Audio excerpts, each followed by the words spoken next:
You are Locked On Wolves POSTCAST, part of Locked On Minnesota on the Locked On Podcast Network. Your team every day. T-Wolves blow by the Spurs tonight for their fifth win in a row. Final score 141-124. What's going on? Back in the lab, back at it. Another T-Wolves postcast episode right here on the Locked On Sports Minnesota Network. Your team every day. Jack Borman with me as always. Give him a follow, will you? At JRBorman13. Jack, lots to get into after this one, including the Wolves' recipe for success and their catalyst to this 5-game win streak, plus the return of Rudy Gobert, what he added to the mix tonight. But first, quick reminder, tonight's episode brought to us by Game Time. Game Time, download the Game Time app, create an account, use code LOCKEDONNBA for $20 off your first purchase. That's LOCKEDONNBA for $20 off your first purchase. All right, so Wolves looking for their fifth in a row, coming off that dogfight versus Miami Friday night. Rudy Gobert back in the lineup. And right from the jump, Jack, it felt like the Wolves really never trailed in this one, to be honest. Up 8 after 1, still an 8-point lead going into halftime. Spurs wouldn't really go away. Wolves couldn't get some stops. Then in the second half, that's when they started to put it all together, and they really ran away with it. 41-point explosion in the third quarter. Wolves end up winning it 141-124. Ant with 25, Naz Reid with 20, Dante DiVincenzo adds 17. They climb back up now, 8 games above 500. They're sitting at 37-29 with, 16 games left on the season, I believe. A big picture, Jack, let's just start here. Rudy Gobert's back. Offense explodes for 141, and most importantly, obviously, they've won 5 in a row now, albeit versus teams below 500, but between the schedule coming up and then some opponent injuries I know you got in your notes coming up as well, the Wolves just feel like they're starting to hit their stride with their stock pointed up. So how are we feeling kind of big picture after this one? Yeah, first and foremost for me, we got to give a big shout out to my guy, Alan Horton. Yes, sir. TV broadcast tonight. Yes. He is awesome. He's one of my favorite people that I've met in the 5 or 6 years I've been doing this. He totally deserves every piece of good accolades saying about him. The spotlight for sure. He's awesome. So I'm very excited to rewatch this game tomorrow night and listen to him on the call with our guy Jim Pete. And then also shout out to PA, our guy PA, right? You know, I'm a Viking NFL guy, calling his first basketball game ever, just happens to be an NBA Timberwolves game. So sounded like he was ripping it up per usual as well. So props to both those guys. Yeah, continue. Yeah, love it. Wolves win their 5th in a row. 5-1 in their 6-game stretch against opponents that they're favored against. Obviously lost to Utah in the game that Ant missed. It's important to keep in mind that the Wolves are rolling at the right time, considering just looking at this here, the Lakers, right? LeBron's out for at least 10 days with a groin injury. Amin Thompson's out for 10 to 14 days, Shams said, with a sprained ankle for Houston, who I think is either 4th or 5th right now. Denver, Aaron Gordon today re-injured a calf injury that has plagued him for most of the year. So who knows if he'll play tomorrow against Oklahoma City, and then who knows Wednesday against the Wolves. And then Memphis, Jaren Jackson Jr. has been out with an ankle injury and may be out another week, 10 days or so. And so those are all teams that are ahead of Minnesota in the standings. And then Denver, Memphis, and the Lakers all are all in the top 7 in terms of hardest schedules remaining in the NBA. And the Wolves have the 4th easiest schedule left. They have the easiest schedule among all Western Conference teams. And then after this Denver game on Wednesday, the Wolves have 7 or 8 games in a row that they're going to be favored in. And a good chunk of those games are at home. So, there's no reason why the Wolves can't rip off 10 of 12 or, 12 of 15 or something like that to really vault themselves back, not necessarily in contention for that 6th spot, but really in contention for that, 3-4 spot where they could be hosting a playoff series. So really good for the Wolves to be kind of peaking at the right time here. And then, even more importantly for Minnesota, now at 14-2, and they score at least 120 points. Tonight, highest scoring game of the year for Minnesota at 141. They tied a season high in assists with 38, which was awesome. 94 of those points for the Wolves came off of assists. What was the other game they had 38 assists? Do you remember, top of your head? Don't want to put you on the spot. But I want to say I can't. Maybe Utah at Utah. Okay.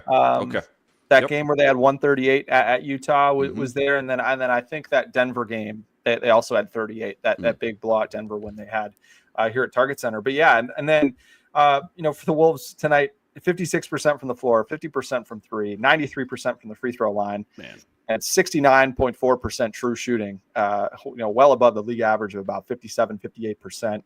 144 net rating for the Wolves, also their highest of the season tonight, and then the 3-point shot. It's been a massive weapon for the Timberwolves, over the course of the last 6 games or so. We'll get into that a little bit later, but also just really nice to see Anthony Edwards not play in this fourth quarter. Only played 30 minutes tonight, and had a heck of a time cheering on Dante DiVincenzo. And Rudy Gobert there too as well. Yeah, going nuts with some putbacks. Yeah, it's very fun after every single Timberwolves basket to see Anthony Edwards jumping off the bench and celebrating his teammates the way that he does. So a very fun night here at Target Center, and good to see the Timberwolves take care of business against a team they need. This is the Locked On Player of the Game. A little trigger happy there, Jack. I was going to say. Got you mid-sentence there. Tonight's game MVP. Who was it? Why? Talk to me late on us. Game MVP for the Wolves after they put up 141 tonight. Yeah, I think you could go in a lot of different directions here, considering the Wolves had 8 guys in double figures, 7 guys that scored 13 or more. But I'm going to go with Julius Randle. I think that Julius has catalyzed a lot of really good offense for the Timberwolves since he's been back. I think they've now won 9 games in a row that he's played, which has been really important. But for Julius, he had 9 assists halfway through the third quarter, and in that second quarter especially, did an excellent job of really bullying the small ball lineups that the Spurs had trotted out there. Obviously, they're down Victor Wembanyama for the rest of the season.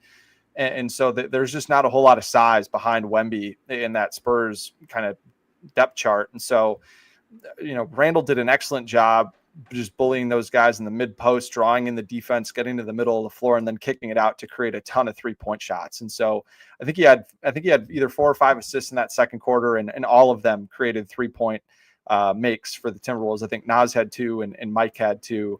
And those were just super important for the Timberwolves. And for Julius Randle tonight, created 25 points off of assists. So he had 10 assists, game high for him. 5 of those were for threes. 5 of them were for twos.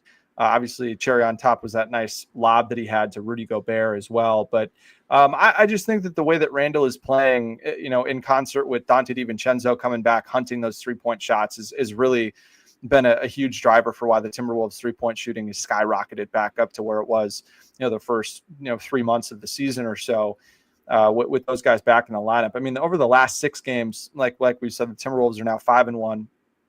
They are 129 for 280 from 3, 46% in that stretch. And they've made at least 18 threes in all of those games. And I think Randle has really gotten back into his bag, like we saw at the early part of the year, where he's really doing a great job drawing in the defense and then kicking the ball out. And I think, he's said it too in post-game interviews. Obviously I'm not down the hall in the locker room because we're doing this, but, I've gone back and watched, and he said that, during the time when he was out, he really picked up on the fact that he needed to make quicker decisions and really be a guy that creates a lot of ball movement for them. And I think, that was certainly on display tonight, and was really impressive that the Timberwolves found a really good rhythm offensively early on in this game with that Jaden, Julius, and Rudy front court that I think everyone in here, you and me included, had questions about with Gobert coming back into the lineup. But, that group played extremely well. I think they had like 18 points in the first 5.5 minutes of the game.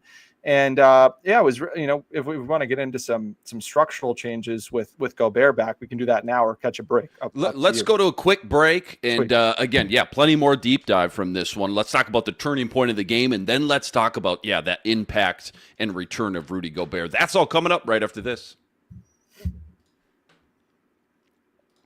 Quick reminder, tonight's episode brought to us by FanDuel. FanDuel, America's #1 sportsbook and official sportsbook partner of the NBA. Right now, FanDuel is giving you a chance at a huge return, $150 in bonus bets, guaranteed when you win your first $5 bet. Why I love FanDuel? When you get the hunch in the middle of the game, you can go check out the latest stats. You can view live play-by-play and so much more, all on the same page where you place your bets. Again, $150 in bonus bets, guaranteed when you win your first $5 wager. Go check it all out over at FanDuel.com. Get on some NBA future action while you're there. Naz Reid, 6 Man of the Year odds, still sitting at 5-1. It's all sitting up over at FanDuel.com. Again, check it all out over at FanDuel.com and get $150 in bonus bets, guaranteed when you win your first $5 bet. FanDuel, America's #1 sportsbook and official sportsbook partner of the NBA. Time to reveal where the game was won or lost. It's the turning point. So what was the turning point of this game for you, Jack? Because this was not like Friday night versus the Heat, which was an absolute back-and-forth dogfight all night long. So turning point for you in this Wolves win. What do you got? Yeah, there's about 4.5 or a little more than 4 minutes left in the third quarter. Stephon Castle gets an and one over Naz Reid, and Chris Finch calls Anthony Edwards over to the huddle, or over kind of to midcourt so he can talk to him.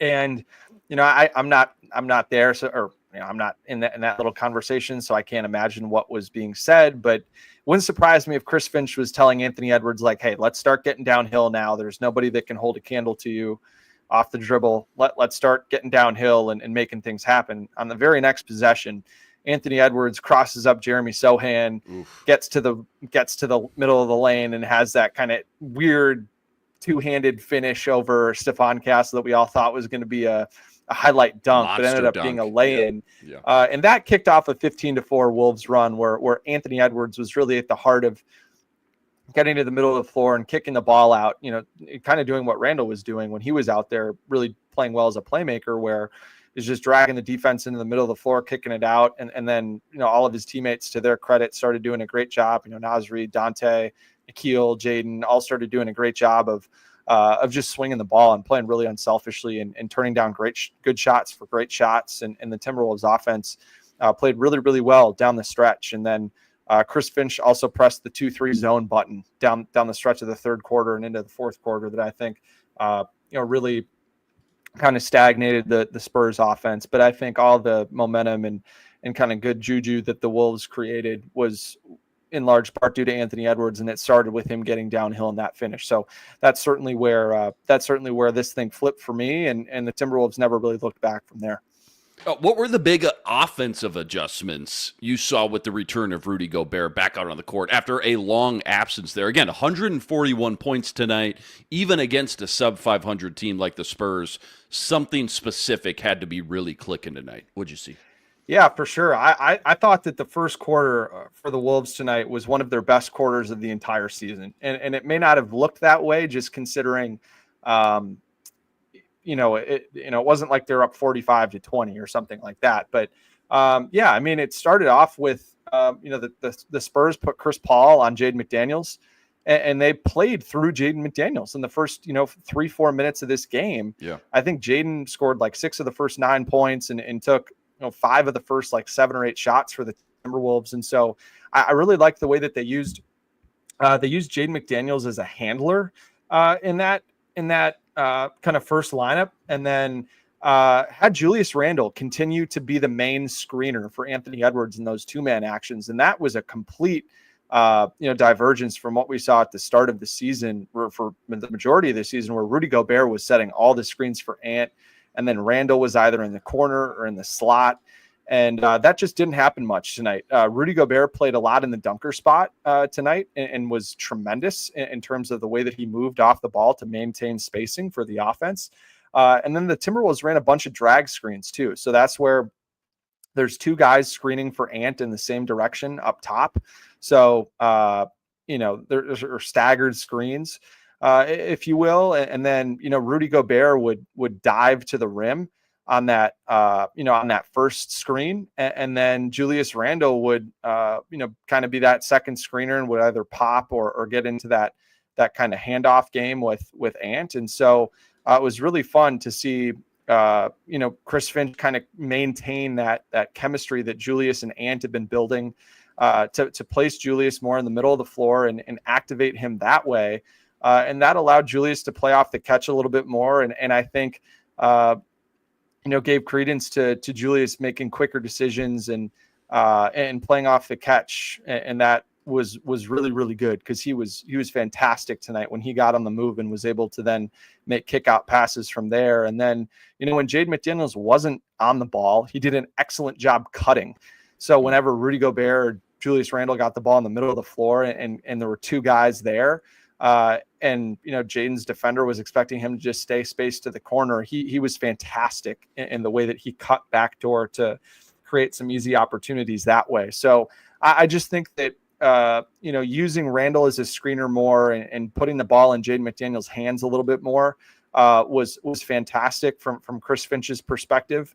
And I just really liked the way that they managed the rotation to get to different lineups in that first quarter as well. I think, Dante DiVincenzo and Naz Reid were the first two guys that came into the game. And, the Timberwolves continued to play through Ant and Julius and Naz through, for those first couple minutes. And then after that, Finch subs out McDaniels and subs out Randle to get to a lineup that had Dante, Nikhil, Ant, Jalen Clark, and Naz. Then kind of played through Ant and Naz a little bit. And then what does he do? Realizes that Dante DiVincenzo to that point hadn't gotten a shot, but had been doing all the little things well. He was setting screens for Anthony Edwards to force switches so that Ant would have more advantageous matchups.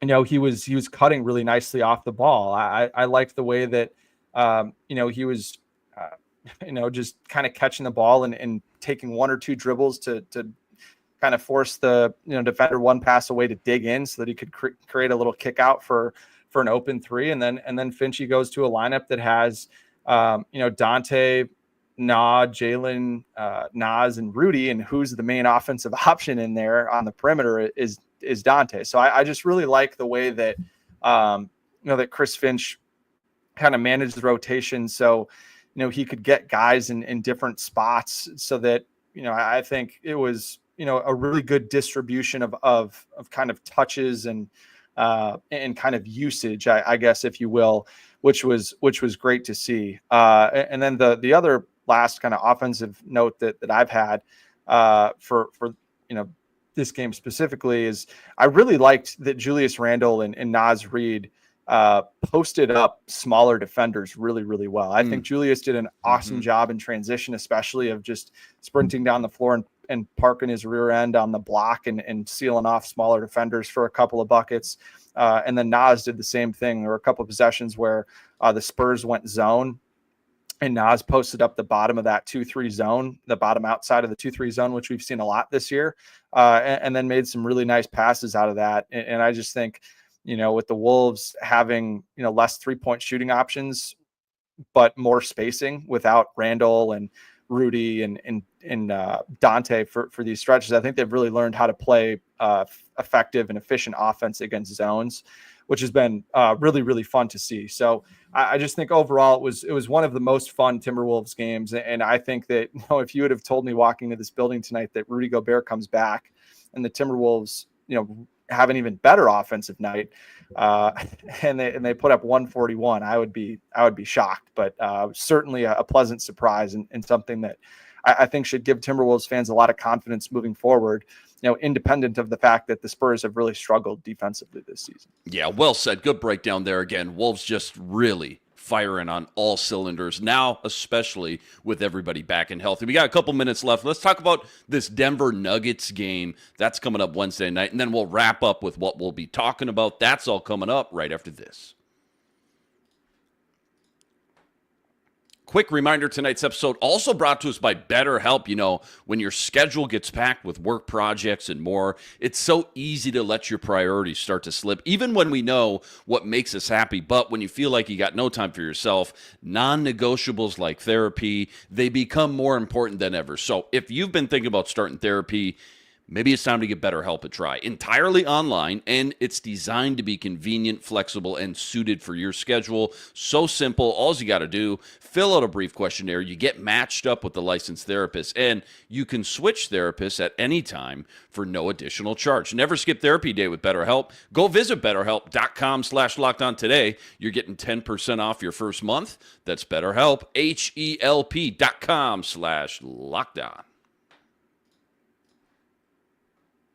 All right, Denver Nuggets up next after 2 days of rest. So that's Wednesday night, 41-23 on the year, Jack. They just lost to OKC earlier today. Wolves really starting to click, obviously, like we've talked about all show, but it's mostly been against sub-500 teams. So now how big of a challenge, I guess, is this game going to be for them? And what's the quick scouting report matchup look like, top of your head? Yeah, I think it'll be really interesting to see how Rudy Gobert's back holds up going against Nikola Jokic, because that's obviously going to put a lot of strain on that. But yeah, I mean, Denver had won 9 in a row, and they're 4-4 since then. They lost to Oklahoma City today. Like I mentioned, Aaron Gordon has re-injured that calf, so we'll see if he plays. And that's certainly going to be important. But I think a couple of areas that the Wolves are certainly going to need to be attentive to is, Denver's not been a very good 3-point shooting team this year. They're taking the least amount of threes in the league this year. And, if they're down Aaron Gordon, they're down Julian Strother, who's out for probably about a month or so with a knee sprain, who's been kind of, their version of Nikhil, if you will, that seventh guy or eighth guy. It's just going to force, guys to play heavier minutes, and Denver's in the midst of a pretty tough stretch and coming off playing Oklahoma City twice and then playing the Wolves. Guys could be somewhat tired coming back home at altitude. So, we'll see how that goes, or if Michael Malone decides to shorten their rotation and play guys heavier minutes. So I think the Wolves need to do a really good job of getting out in transition and running off of stops as best they can. And then I think they need to continue to crash the offensive glass. I think especially in the minutes where, Jokic is not on the floor, but even with Jokic, I think they've just still got to try to crash the glass and test out that, Nuggets fast break offense. I think if they can do a better job of crashing the glass and scoring in second chances than Denver can getting out and running, I think that will bode well. And tonight for the Wolves, I mean, they remedied some key areas that they've been struggling of late. Offensive rebound percentage, 21.1% the last 5. That's third worst in the league. And tonight they were at 36%, which is right on par with Houston, who leads the NBA in offensive rebound percentage. And then second chance scoring had come in the last 5 with 10 points per game, fourth worst in the league. And tonight they had 30 second chance points off of 14 offensive rebounds. And Houston, for context, leads the NBA at about 18 second chance points per game. So the Wolves, way, way, way above that tonight. Third time this season they've gone for 30 plus in that department. So if they can do both of those things against Denver, a team that they've, offensive rebounded pretty well against, I think for Julius Randle too, he continuing to get in on the offensive glass is going to be really important. He had 7 rebounds tonight, but 6 of them were offensive rebounds. And 5 of those offensive rebounds that he had ended up in points, whether that be a two-point shot, 3-point shot, or free throws. So that was key. And then points in the paint. Wolves had averaged less than 40 points per game in the last 5 in the paint, which is worst in the league. And tonight they had 62. And like I said, Denver leads the NBA in points per game in the paint at 60. Or at 59, excuse me. So I think they're going to really need to, shore up some of their paint defense. I think tonight giving up 68 points in the paint, even with Rudy coming back, is pretty brutal. So I think, that's going to need to be important for them. And I think, Nasri and Julius Randle are both going to be ready to step up and potentially guard Nikola Jokic if the Wolves do decide to do the kind of spy Rudy coverage where, they have Rudy Gobert sagging off the worst shooter on Denver, kind of inviting them to take threes. So we may see Rudy Gobert, if Russell Westbrook is in the starting lineup, we may see Rudy Gobert guard Russell Westbrook and just sag off of him if they don't want to put Rudy on Nikola Jokic, given his back. So we'll see what happens, but I think it should be a fascinating game. And I know people in the chat have been saying that the Wolves have had Denver's number, and that's certainly been the case. So should be an awesome basketball game. But then, once they, like I said earlier, once they get past Denver, they're going to have, 6, 7, 8 games here in a row where, they're going to be favored, and they should, keep running up the score and keep climbing the Western Conference standings. Another thing too, well said there, by the way. Another thing too that I think our guy Jeff pointed out versus the Heat on Friday night. The Wolves have played 66 games. Most teams have played about 63 to 64 games. Yeah, so that means there should be a little bit more rest in between games going forward, especially, coming up right now, getting 2 days of rest, I should say, from now until that Wednesday matchup versus the Nuggets. All right. This is what you'll be talking about. So what's the water cooler talk at work after this one, Jack?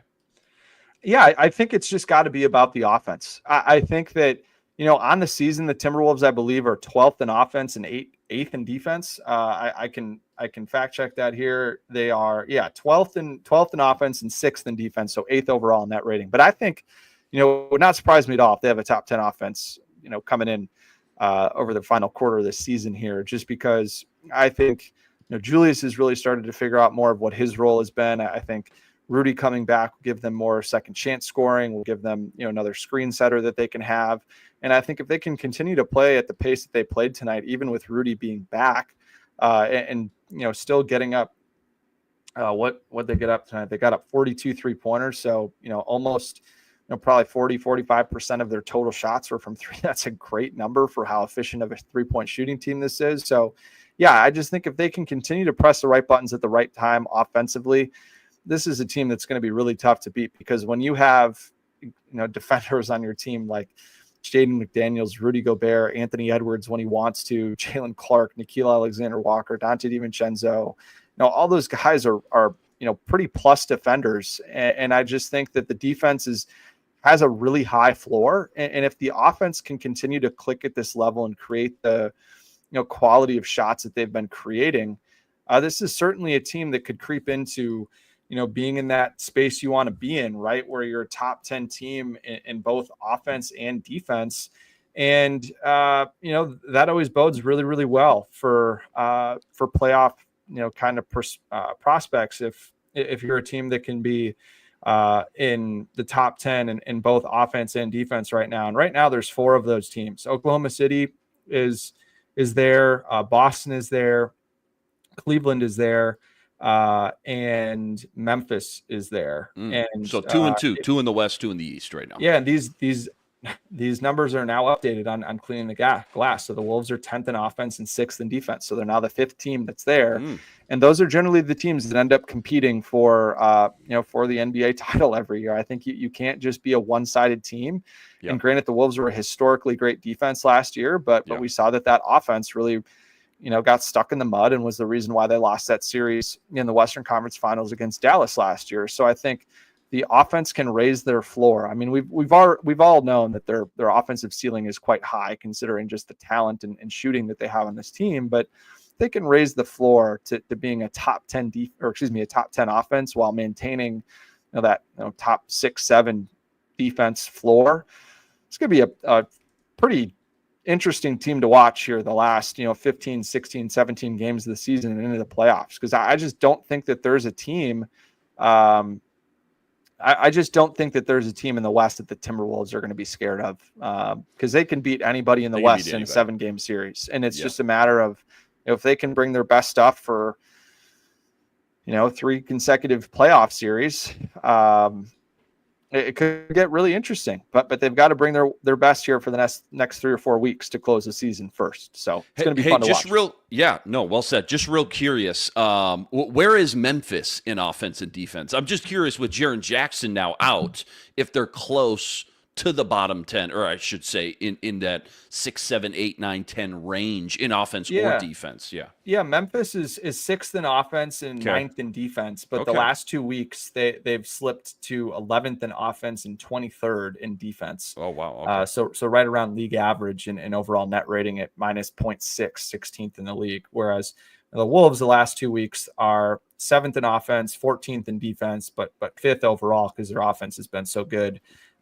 In net rating at plus 7.0. So interesting. I just think that the way that the Wolves are sharing the ball and shooting it and moving without the ball has been a joy to watch, and hopefully that'll continue and they don't get complacent with the performances they've been putting up.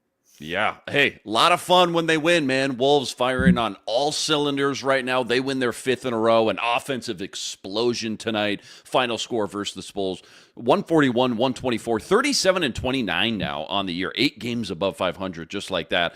As always, huge shout out to all the everydayers out there that always make us your first listen. All you guys coming in the chat with us from game to game, celebrating, venting sometimes, of course. Make sure you like, make sure you subscribe if you haven't already. And please go follow Jack on X at JaredBorman13, live from the Target Center, as you see here, more games than not. Huge game versus the Nuggets up next. That's not until Wednesday night, and it's a late one, 9 p.m. tip, but we'll catch you right here, same time, same place. But until then, signing.